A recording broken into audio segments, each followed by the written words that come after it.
All right.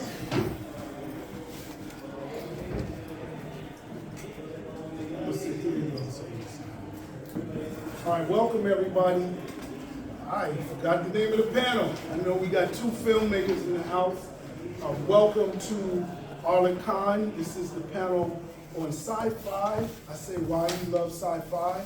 And my name is Jeff Carroll. I'm a creator, comic book maker, writer, and filmmaker. And we're going to start off by showing you the trailer, or it's not really a trailer, it's really a sneak peek, a short part of my work in progress documentary on science fiction. So I can do it?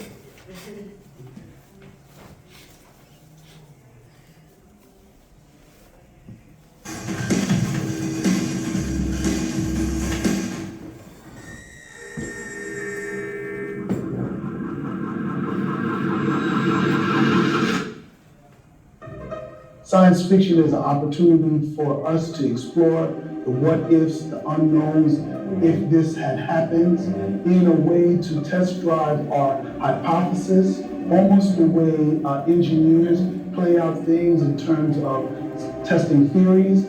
That's what science fiction is.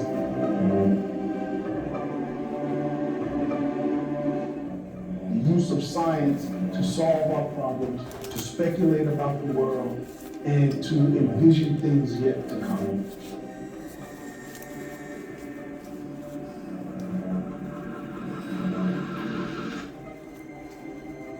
So when I go into a science fiction movie or read a book or explore a comic book, I'm able to envision problems that are solved, envision a world that has solutions to the ills that we have here. Or I also envision, people getting their just desserts. Sci-fi in general means to answer the future of diversity. What we might do with our pen, with our imagination, is possibly threatening. I remember talking to Abby Abdul at in Atlanta at the National Black Theater Festival. And this was maybe 10 years ago, but we were talking about the freedom of the imagination, brother from another planet, where the brother was coming from slavery on another planet, and how limiting that was to think that our existence is defined by slavery. So on the other side, for us to imagine freedom may be something that is threatening to those who wish to keep us down.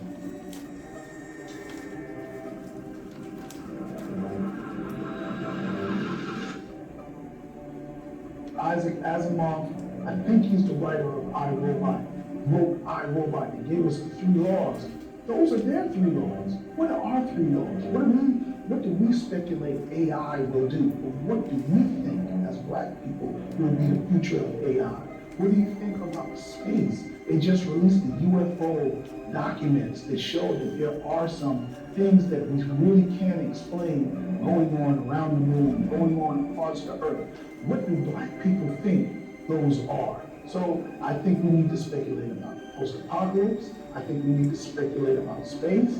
I love zombies, so let's speculate about human breakdown or whatever we think zombies will come from. Maybe we need to speculate about ghosts and afterlife. We need to write books about our people in ways that tell it from our perspective. We use science fiction to explore the unknowns, the what ifs. Same thing that engineers do when they plan a city. These are the same things we need to do because, the major cultures that's dominating the earth right now, they're going on to the moon. They're thinking the moon and beyond. If you can't dream it, which is your imagination, you can't achieve it. So we need to use our dreams more revolutionarily. Our stories haven't been told. And somewhere in the late 2020s or the early 2020s, things got tired, so we kept seeing the same stories over and over. So if there's anything fresh, it's going to be your Miles Morales, it's going to be your Static Shock, it's going to come from the independent world, where comic books are thriving and we have a lot of independent comic book creators creating original characters that are connecting to people. So on the other side, I think the obstacles made it better for us because we are going to be the future of comic books and science fiction as a whole. I'm a political comedic guy who approaches stories like that. I take joy in calling myself a liar. And because of that, I enjoy people falling for the lie, enjoying the lie, and reveling in it. So none of my stories are true because they're all called fiction. And I pride myself on getting people to possibly believe that something that I'm writing could possibly happen or is already happening somewhere else.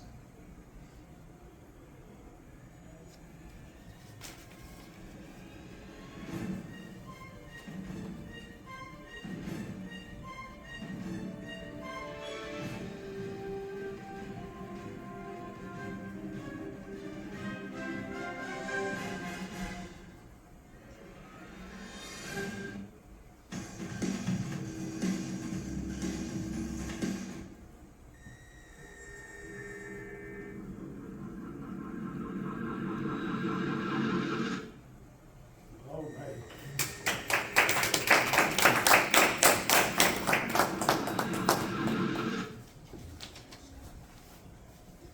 All right, thank you very much. So, as you see, I have my little logo, why I love sci-fi or sci-fi at the bottom here. I was at a Martin Luther King parade over in Sistrunk, and I was selling my science fiction books, and there were a lot of fraternities, sororities there. And one of the guys from Omega Sci-Fi said, "Oh, I don't read sci-fi, you know." And he was really adamant, like bold. And I was like, how do you tell somebody at their table that writes science fiction that you don't read it, right? So with his same aggression, I matched it. And I said, but you are sci-fi. Your fraternity says Omega Sci-Fi. And from there, I went on the offensive, right? Because unlike the brother we talked earlier with Black Sands, I want to write for myself. Like, I want to write for me. I want to write for all stages of me. I'm a late reader. I read a few books, but up until my 30s, you could probably count those on your hand. So I started reading in my 30s, fiction, right? I've always read like history books and revolutionary books and biographies, but they were all nonfiction. I didn't start using my imagination for myself until my 30s. So I'm not only a pioneer, but I'm an advocate, and I push for science fiction. And my project here is, it's 99% me on my soapbox. But part of the reason why I'm on my soapbox is because I don't hear certain things being said, you know, in the world of science fiction. I love Black sci-fi, right? But we are not just Black Hulk. We are not just Black Conan. We do have our own history, and then we also have our own imagination that needs to be explored. And I want to challenge my peers and my contemporaries, not just the writers, but the readers, to think bigger and to think more. Science fiction by the pioneers, the Isaac Asimovs, the Gene Roddenberrys, the Jules Verne's, the H.P. Lovecrafts. These guys crafted ideologies and thoughts that impacted the way society went. And if we are Black people going to do and have an impact with our science fiction, then we have to do the same. So we can't just say, oh, we're gonna have a Black spaceship. Okay, what's the difference between your ship and their ship? Is this because it's Black? Well, Black people do have a different philosophy. And I share examples of that. If you see my works outside, I guess one of the easiest examples is, you know, when the door slams in a house in a Black family, we really say, oh, the old family member say, that's your uncle, that's your auntie. You know, we don't run out the house unless it's like walls are bleeding, but most of the time we see the dead which they refer to the dead as our ancestors. And you know, I know when my grandmother passed, she became my guardian angel. She became what anchored me from being scared of the dark as a child. And that's a black thing. It's not just African American, it's throughout Africa, it's throughout the Caribbean, it's throughout South and Central America. So that's what is distinct to us. And I don't think a lot of black writers or black readers are looking for those things and pushing for those things. So that's part of the reason why I make this documentary. Another thing is, when I used to ask people what black science fiction was, or Afrofuturism, they would give me pictures. They would tell me about the aesthetics of it. It's a music form. It's more than a music form. And it needs to be more than a music form. It needs to be something that pushes your thought. When you go to sleep at night, you're like, oh my goodness, what are we gonna do with global warming? Oh my goodness, what are we gonna do with AI, right? And we need to think about those things. So science fiction is our opportunity to have that conversation, to play it out.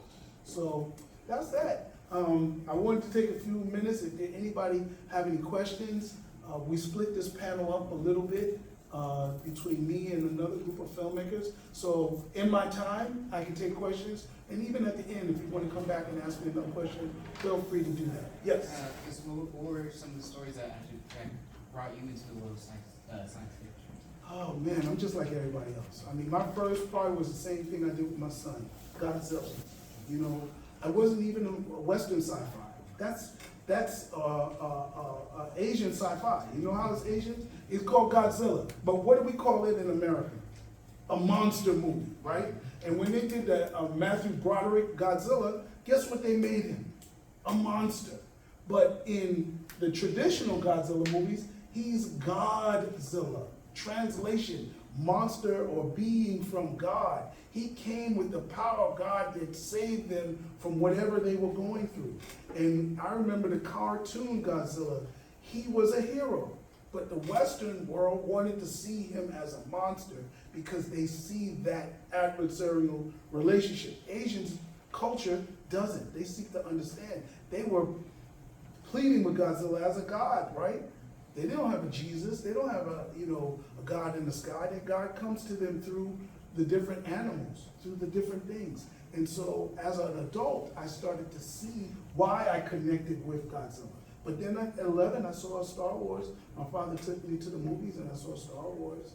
And those were some of my earlier influences into science fiction and what was scientific speculation. Yes. So you said, I forgot the exact words, but basically, I want to know your thoughts on science fiction being prophetic, because there's a lot of things that were written, like the robots and the AI, that was like super old, and now it's like we're literally watching it happen. So do you think that it's kind of prophetic, or you think that that is just like people pulling from it and creating what they've read? So, one of my other favorites is Star Trek, right? And Star Trek, and we got some Trekkies in the house, okay, which is always. And, we always talk about the communicator. And that's a flip phone. Oh my God. So earlier on, when I was pioneering science fiction to communities down here, I was on a podcast. And it was a Black conspiracy theorist podcast. Oh my God. Do you work for the government? How much does the government pay you to write the things that you do? And I was like, dude, I am using my imagination. I just do some deep probing and think about what might happen, and I try to play it out. But I will, to your answer, they're luckily prophetic, right? I guess that's the best thing I can say. And they're not even prophetic anymore, because we've reached to the point where we can see what's on an asteroid far away. When science fiction writers were writing, you remember like, what is one of the earlier ones? Come on. Yeah, but not Buck Rogers, not Flash Gordon? Flash Gordon, but the other one. He just had the movie, and they're going to make it again, where he was flying and jumping with the four-arm girl, the green people. Oh my God. Which one? John Carter. John Carter in space. Oh. John Carter is John Carter from Mars. John Carter is early science fiction speculation. And how were they speculating about it? It made no sense. But they were speculating about it because they did not know what Mars looked like. Now we know what Mars looked like. We got to write, you know, in the past 10 years or 20 years, they have more realistic science fiction stories that impact the speculation on it. So we're in the future that people speculated about. And it's very hard for people to imagine beyond that. And so now it's almost like a baton. I say the future of science fiction is black speculation. Because now where do we go? Now we go sidewise. We go to interpretational differences. And you may find repurposed things that we saw otherwise. Like I saw the movie Oppenheimer over the summer.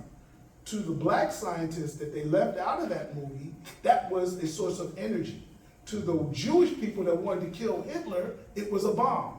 So we look at the different sides. So like when we see Oppenheimer, if I was to make the story of the bomb, I can make it. But if you threw the black scientists that didn't know they were making a bomb, that wrote a letter to Oppenheimer and the government to say, don't use the bomb.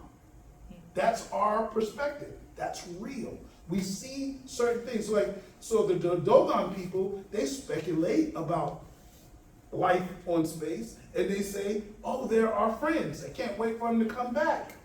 When Europeans speculate about it, they use it from, oh my God, here comes Columbus in space. They're going to come and kill us. They're going to come and eat us. Because what did Columbus bring to the Western world? That was his letters back. This isn't, you know, this is just repurposed things. So when Ronald Reagan started this, the Star Wars campaign, he was basing it in his culture's interpretation of multiple life on different continents and different planets. How are we on time? We almost there? Yeah. So hopefully that answers your question. Anybody else? Another question? Thank you. All right, cool. So, yes. Where can we find out more about the black scientists that contributed to what became the bomb? Well, we're in a beautiful place called the library, where lies are buried, but where the truth is found, right? So back in the days, we used to go to the libraries to find out things, but now we have a thing called the cell phone. We have something called Google. We have Siri. You can ask. The truth is out there, so available now that the lies don't make it past the title of the movie. By the time Oppenheimer was coming out, my feed was posting the actual letter that the black scientists in Chicago wrote protesting the bomb. So we go to your IG? Well, you can go to my IG, or you can just type in, you know, so there's classes on how to Google well, right? Sometimes Googling takes 2 or 3 prompts. But yeah, if you type in black scientists and the bomb, you know. Manhattan Project. Right, Manhattan Project, any of those, you just say bomb, it will pop up. And then you follow the thread and you do some more deep. Well, that's great, because I really was asking, has anyone published a novel about it yet? But I'm glad to know no. Okay. I don't know, but I know sometimes my Google brings up the PDF papers from college dissertations and theses, so sometimes that happens, but I don't know. I mean, this is wet land. You know, there's so much for black people to write about, and it's so interesting. They've done their sides of the story 4 and 5 times. We're tired of it. The only thing's fresh is our side of the story. People of color, not just black people, people from what's the story that just came out? Leonardo DiCaprio movie came out yesterday. Killer of Flowers. I don't want to see that. I'm already tired of slave movies where we are getting beat in slavery. I'm ready for more Django slave movies or some imaginative slave revolt movies. Take me into the mind of a slave girl where she's dreaming of killing all the people on the plantation. I want to know her dreams. Make that a story. I want to hear from the Native Americans, the indigenous people and their side of the story from their Rosewoods, from their Black Wall Streets. That's where we are right now. And so I don't want the white people to write them. I want the indigenous people to write them, because I want to hear their side of the story. My And understanding was the original writer was Osage.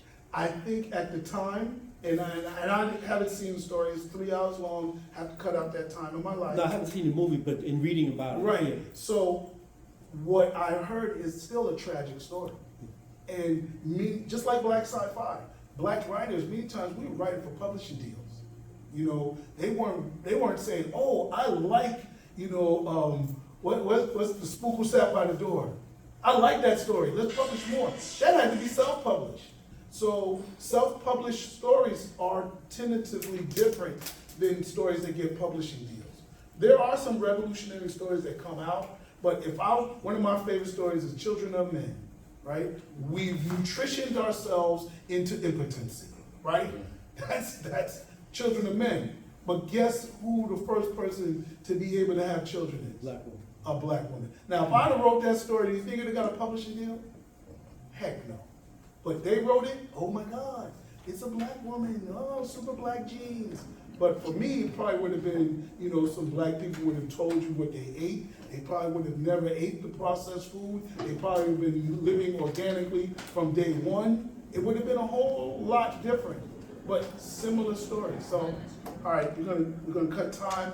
Thank you for the questions. You want to cue up your, thing? All right.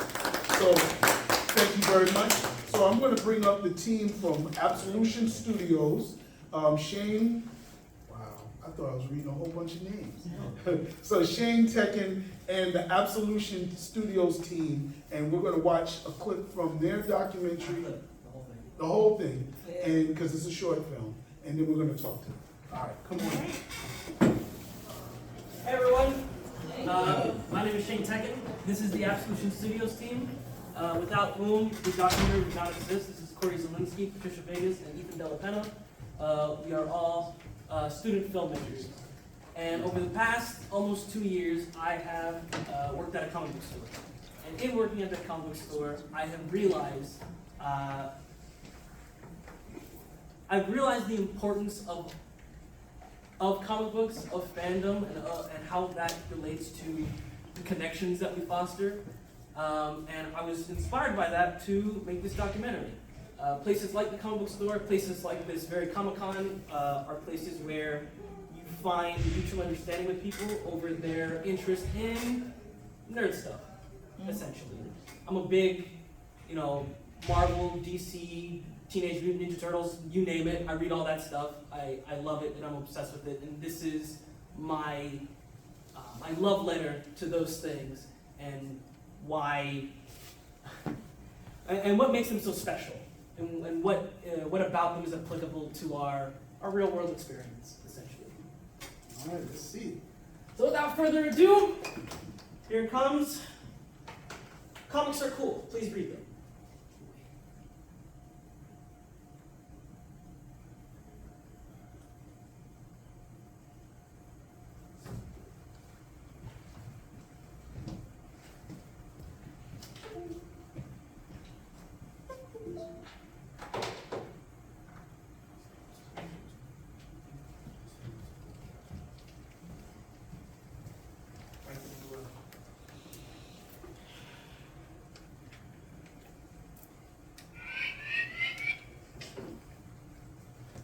And so while he's getting ready, I'll just take this.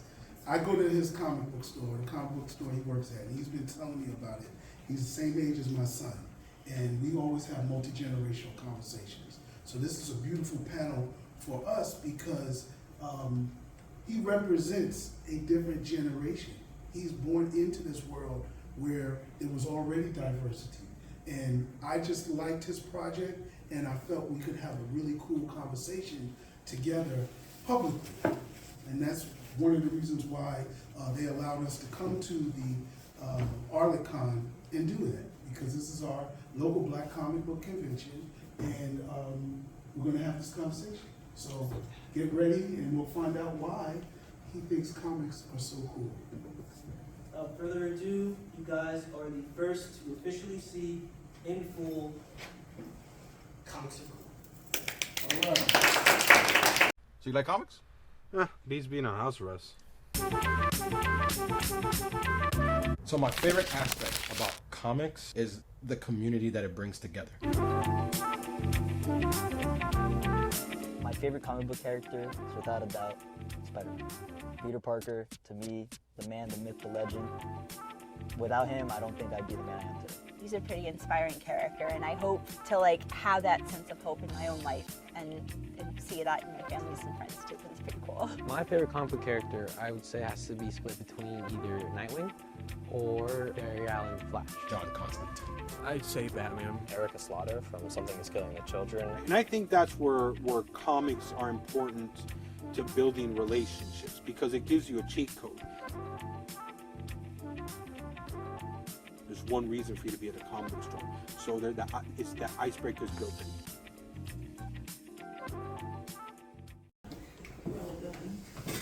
All right, so let's introduce the team as we come, take the chairs up. Slide it over. Sure. Slide over there. Good. Come on up. Come over.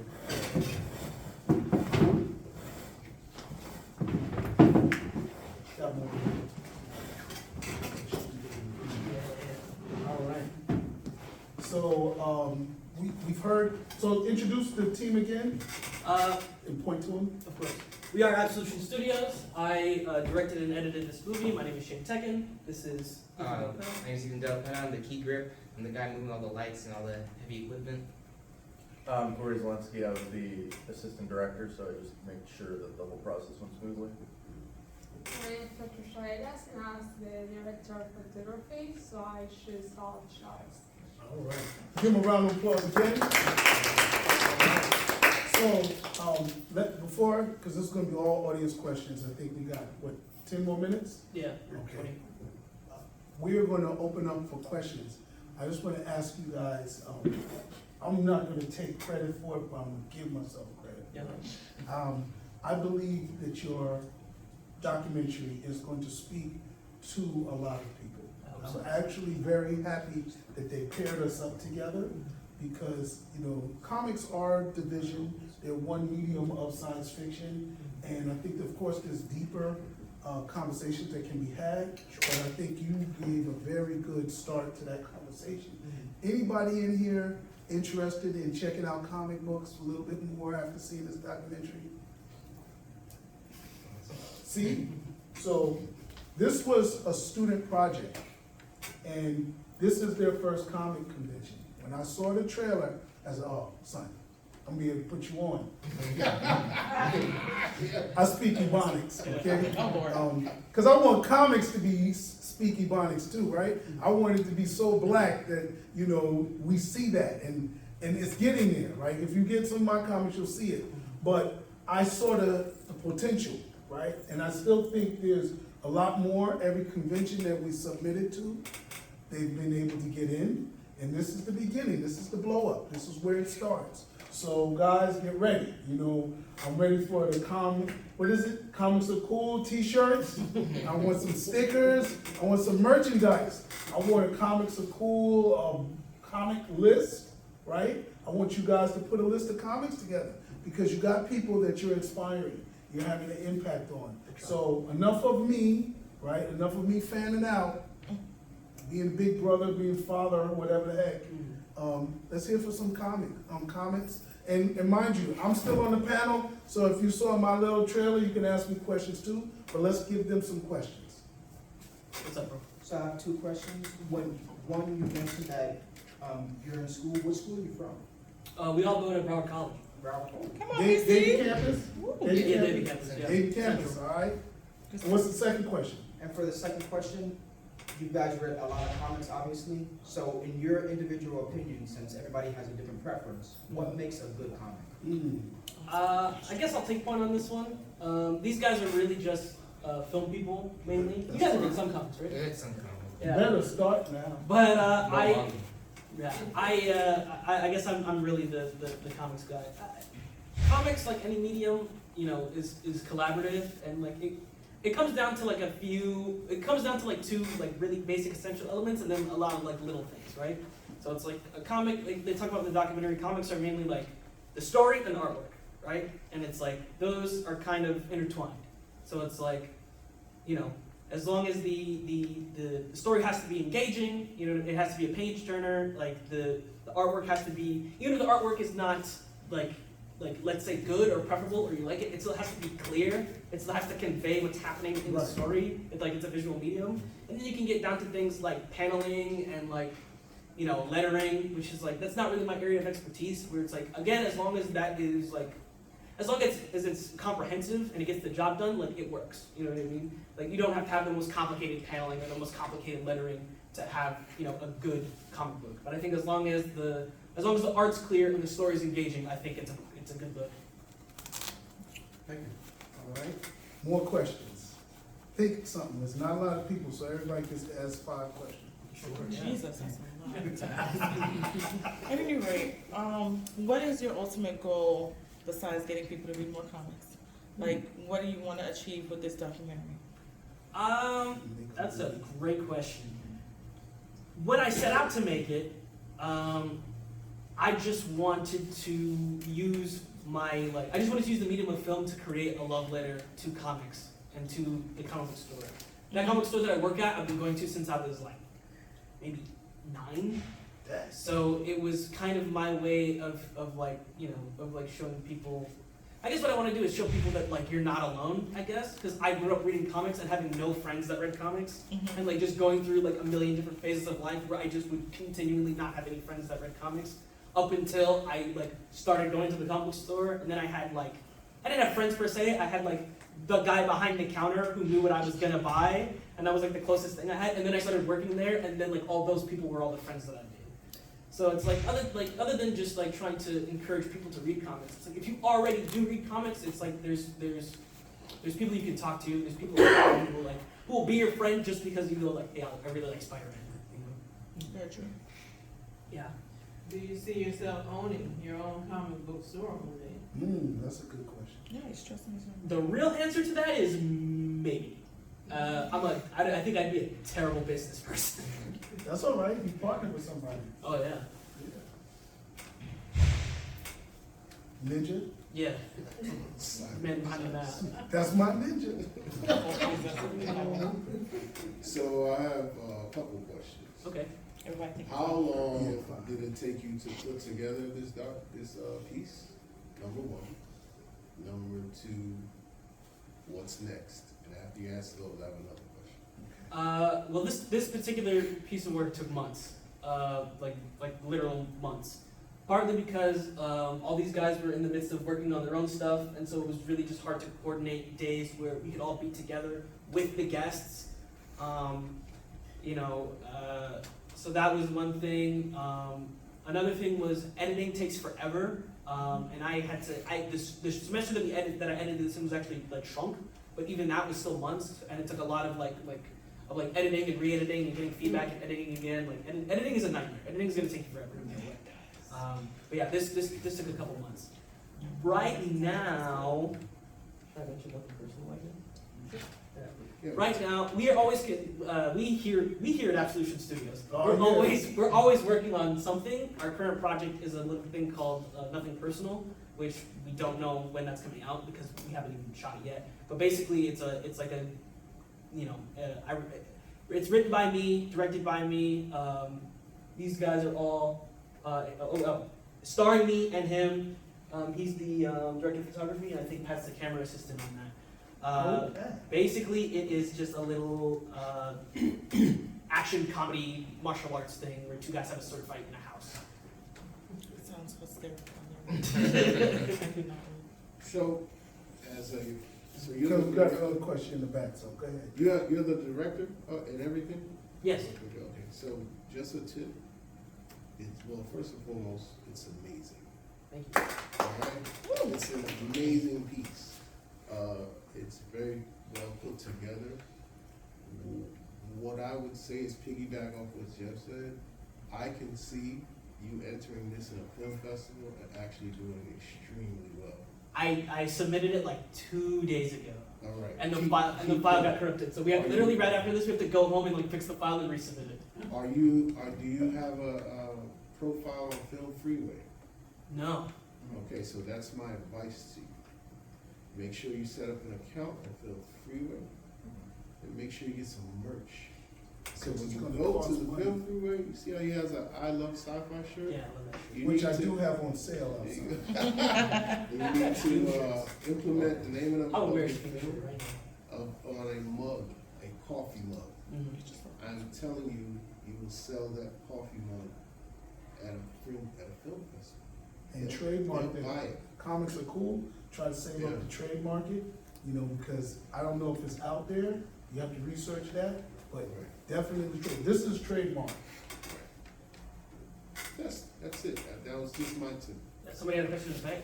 Yeah, so my question was, do you plan on having like your own comics one day, or are you just like interested in like, I guess other people's? Becoming a publisher, how about that? You mean writing his own books and getting Like it creating, illustrated? yeah, like, especially here, like you can network and. Sure, yeah. I've considered that. I'm a writer first and foremost, and I would love to work on comics. I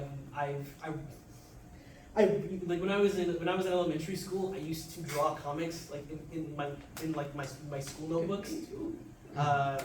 And yeah, like as a kid, I definitely had like ideas and pitches and stuff, and like every time I read a Spider-Man story I don't like, I always go like, oh well Peter wouldn't act like that, he would do this and this and this, and then in my head I just create a completely different story or a completely different run or whatever. So I haven't to be completely honest with you, I have not honed in on it or focused on it, but like if the opportunity arose, it's like, yeah, I'm gonna write a comic, why wouldn't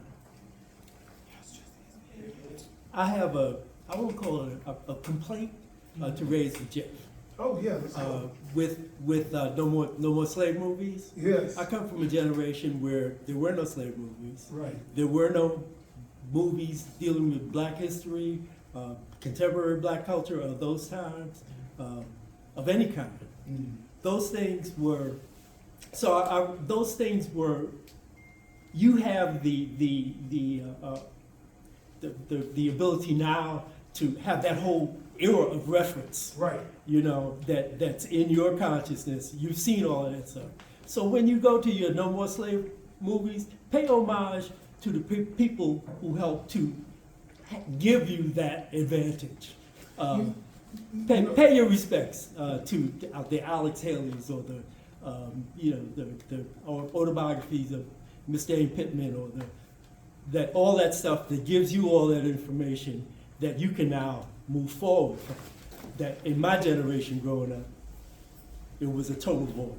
Right. So the gentleman that I just talked to from Black Sands, he echoed that no more slave movies, right? And I'm part of that, right? So I'm a Gemini, so I see both sides. I will say no more, but of course remember the ones that were there. And part of it was because I majored in African history, I got a minor in it. And when movies came out like 12 Years a Slave or Amistad, they were incomplete stories, right? So we've seen Sinke in Amistad, just for example, say, give us free. That takes away from the glory of him learning English so well that he joined the defense team for himself, for him and his team. That part of the glory was amputated and it was shortened. Like 12 Years a Slave, that he came out and he went on a campaign to encourage people to speak against the horrors of slavery. That was amputated. When we saw the Nat Turner, it was kind of everybody's Superman hero growing up. It was like, who else you gonna look up to? They left out his glory, so I'm down for more slave stories. But let's tell the story of South Florida's Black Caesar, right? Who was terrorizing Thomas Jefferson. Thomas Jefferson couldn't catch this black revolutionary that they call a pirate. And his bounty, his booty, is still on the shores over there in protected coral reefs. So if you Google Black Caesar, that pirate will pop up. But I don't even argue, I argue that calling him a pirate is derogatory, So I'm down for some more some slavery movies. Yeah. And here's where I'm going with Yes. that. None of that stuff existed. Right. The fact that you now know the what was amputated from those stories, Yes. those stories weren't even in the public sphere. Right. So now you can take it to the next generation beyond that, to what went beyond that, what wasn't told in those stories. Right. Where my generation came up, You didn't even have we that. had to dig them out of the archives and the backs of libraries and find references in W.B. Du Bois to look up, well, where'd he get that, what that's about. You have all of that to take it to the next level. So I just pay the homage. You know, and that thank you for allowing me to it clarify. opened a door Yep. for us to gain greater understanding. Thank you for allowing me. For to myself too. You Yep. know. I mean, it also affected me as well. Obviously not African American, I'm just a film enjoyer, and seeing these kinds of films come out, seeing about slavery and stuff like that, it really opens your eyes to the public and it lets new generations know the kind of struggles that people had to go through. So I feel like, obviously, I agree with you, they can delve into it further, show every single aspect of it, but I feel like it really did open a lot of doors for a lot of creative filmmakers to express themselves and express what happened in history. All right. More questions? How much time we got? 4 minutes? Yeah, like 5 minutes. Okay, we got about 4 or 5 minutes left. Let's get some more questions. Some people in here didn't ask. How did you come up with the animated graphic crumbling of it? Oh man, that was cool. That was, I'm gonna be completely honest with you. That was like a preset we found on like Storyblocks or I don't remember. That was completely pre-made. We just put text on it, and that was already a pre-existing. That's still, you used it, so like, don't sleep, man. A lot of these bigger budget films use, CapCut, shoot, my little last montage on my little trailer was CapCut, and that was like, how do I tell people that I'm a filmmaker? That is. Yeah. So like, when you saw my trailer, I use a lot of stock images that I use in my writing workshops because I think they convey a lot of messages. But when you see the next, the final cut, it's gonna have my images in there more, so it's the things that you learn. Let me piggyback off that, right? Okay, go ahead. So that's not to say like don't take my reaction to feel like it was arbitrary or unintentional. Yes. Obviously it was not, right? But yeah, It's a tool. Right, it's a tool, right? And it's like as a filmmaker or as a creative, just don't be afraid to like There you go. don't be afraid to use stock images or use preset things. Like just because they're there for a reason. Make them your own. That's what I'm saying. Make them your own. You know what I mean? Like they all had silly. Like everyone's caption was silly. Like former child or like hater of one or whatever. You know what I mean? So it's like definitely make it your own. There's nothing wrong with using like pre-rendered animations or anything like that. But So- I just saw it and I liked it because it was paper and it reminded me of comics. How about this? In the publishing world, they have pre-made covers, right? And many of those covers have some stupid titles on there. But then if you have a story that it works for, like if you see my Rashida the Zombie Killer, people love that cover. But that was a preset cover. And what else? I had another one, but that's the one that people really think that I hired an illustrator to do. But I found that on the preset. I think I bought it for a standard price and it worked. All right, we got one more question. Last question, the Ninja. So I'm curious as a filmmaker. I see you guys like bobbing, so I watch filmmakers. Did you guys produce the tracks? Yeah, the freaking score was amazing. Right. So is that preset or? No, that's MF Doom. Okay. Okay. I told you Because something I'm like like, that. I was over here vibing. I was like, I gotta ask him about the score. So that's the thing that he's got to change. How's So it let's make an introduction. Sure. We got a local music man right here. He saw your video. He's gonna send you some music. Okay. All right. That's So, impressive. we will make that connection. Sure. This is Jay Phonics. He's organic music, a neo soul, South Florida creation, top dude. So he's going to Award winning. Yes, award winning filmmaker. All right. Yes, So film. I'll thank you guys. I was upset because I met him at the comic book store, and this is where we have our conversations. And I'm not in film. So don't worry. With the next one, he may do maybe manga is cool or something like that. Sci-fi is cool. That'll have to be directed by We'll you. get you a cameo. Yeah, We'll yeah, get you a cameo. we're gonna push for it. But you know, that's what everybody wants, right? To be in something. So thank you very much. Thank you, audience. Do they have a website? Do they keep in touch with how they connect? Come to Corporate Comics? No, do not come to my child. Yeah. Of course, obviously, I know films like that. Absolution Studios has. I was gonna say, just look up Absolution Studios. Absolution Studios. Instagram. Yeah, Absolution Studios, one word. We have an Instagram and a website.